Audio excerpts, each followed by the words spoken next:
Some doctors say that a new medical scanner just may become a physician's diagnostic dream. Here to tell us about it is WNBC's Health and Science editor, Dr. Frank Field. Good morning, Frank. Good morning, Brian. What's this about? Well, the system is called NMR. That stands for Nuclear Magnetic Resonance, and it's totally different from any other medical diagnostic tool you've ever seen. Now, as you know, with X-rays, radiation is passed right through your body, and that leaves shadows on a photographic plate outside your body. Now, with a gamma scanner, radioactive isotopes are injected into your body, and then the images are formed by a computer.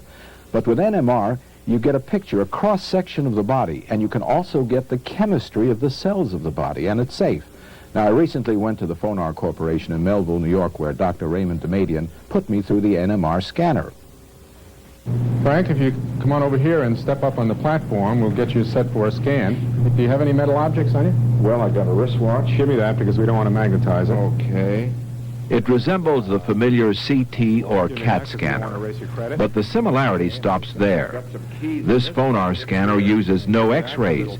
It requires no injections of any kind, and it utilizes only a large, powerful, but harmless magnet and a radio signal far weaker than that produced by a CB radio. Lie back and make yourself comfortable. We're going to be advancing you into the magnet to do a scan across your chest. Remember, there are no X-rays, no radiations, ionizing radiations of any kind. We took your jacket off just so we wouldn't crease it. The medical use of NMR was developed in the early 70s by Dr. Damadian, and here is the basic principle. The body is made up of billions of atoms. Each one behaves like a tiny magnet. When put into a larger magnet, like the one in the Phonar scanner, the magnetism of the cells interact with the magnetism of the large magnet. The product of this interaction is a radio signal. It turns out that normal cells have a different radio signal from cancer cells. Pictures which reveal body chemistry can be made from these radio signals.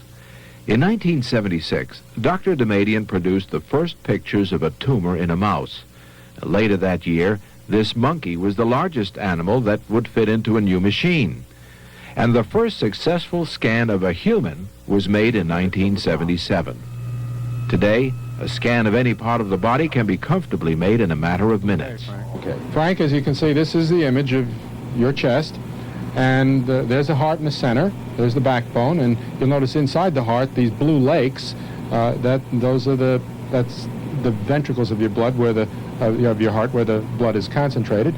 This is the left side of your chest. The heart, as you remember, leans a little bit towards the left. This is the left lung field.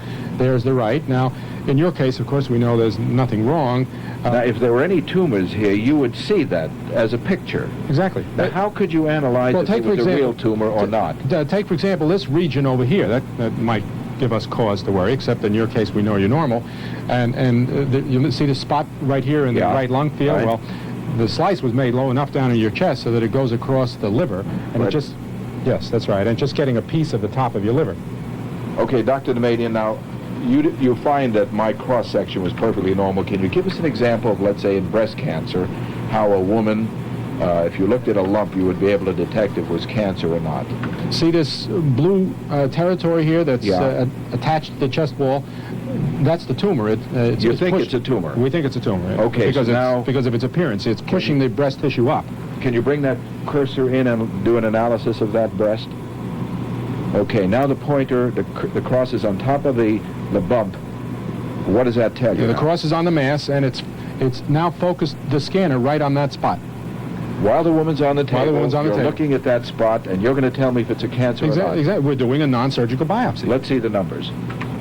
You see here, now this is the analysis of the lady with breast cancer that you saw. Her number is 301. Yes, and that's 301 is cancer. That's cancer. If you had a patient who had a cancer and was being treated, chemotherapy or whatever kind of treatment, would you be able to tell if that cancer is disappearing as the numbers get higher? Yeah, that's the wonderful thing about it, because now you have numbers for the first time in medical history, and you're locked into the chemistry of that tissue as you're treating, and as the treatment proceeds and as the tissue begins to respond, you've got your chemical signals to look at as proof that it's responding. Frank, is it just cancerous cells the machine can detect, or any abnormalities in the body? I mean, aneurysms, brain swellings, disc problems? The future is really unlimited, because what you can do with this without x-rays, without any kind of injection of material, you not only can get cross-sections of any part of the body as many times as you want to, because you're not invading the body, you're not using x-rays, you can do it every day. You can take mammograms 3 times a day with this system. You not only get the cross-section and see what's there, but when you move that little cursor on the area, you can do a biochemical analysis of that area. You can also... It's a biopsy without opening the body. Exactly. And the strange part of it is that NMR, nuclear magnetic resonance, has been around for, many years. The 2 discoverers got a Nobel Award, and now it's finally being used for medicine. You said earlier that it was safe. Totally safe? Is there no negative effect from continually throwing throwing you into imbalance? a magnet? Yeah. At this point, the magnetic field is so low that there appears to be no problem at all. Dr. Frank Field, thank you. Thank you. A pleasure being here. We'll be back in a moment, but first on this Friday at, 7:22. This is Today on NBC.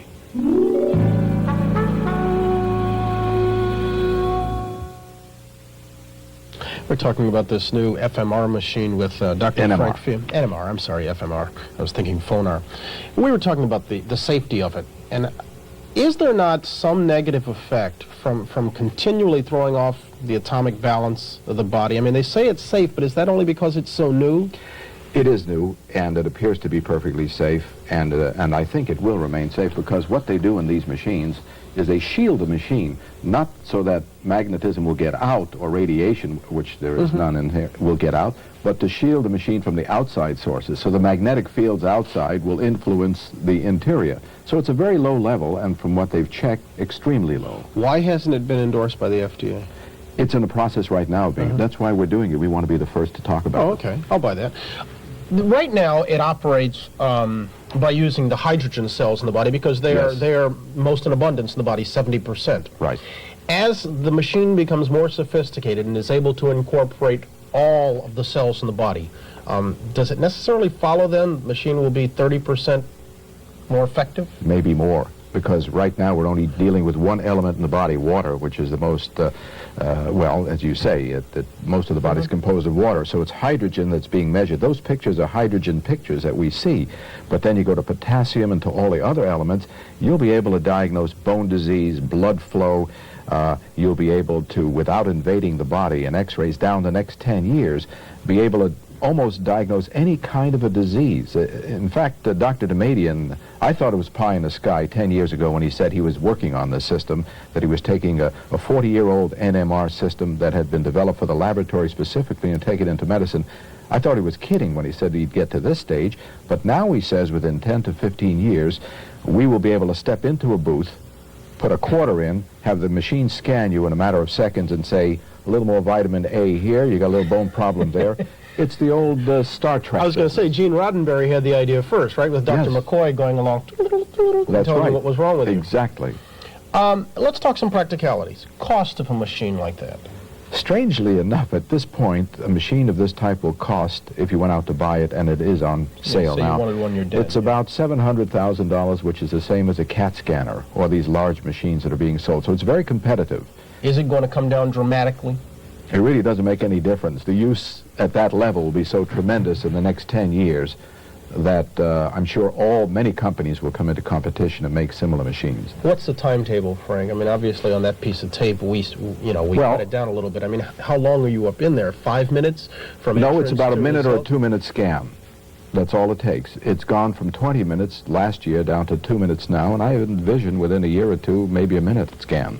Now, because it's so new, are we going to have to retrain specialists to operate these machines, or is there a certain kind of doctor that we turn to and say, let's advance your training a little bit? Can nurses operate it? That's a great question. You not only have to retrain doctors, you'll have to retrain the public. It's a whole new modality. You now have to weld together the biophysics, the electronic world with the medical world. And doctors for many years have been, as Dr. Damadian pointed out in our story, have been accustomed to saying, yes, it's cancer, but when you say, well, how bad a cancer, can you put numbers on it?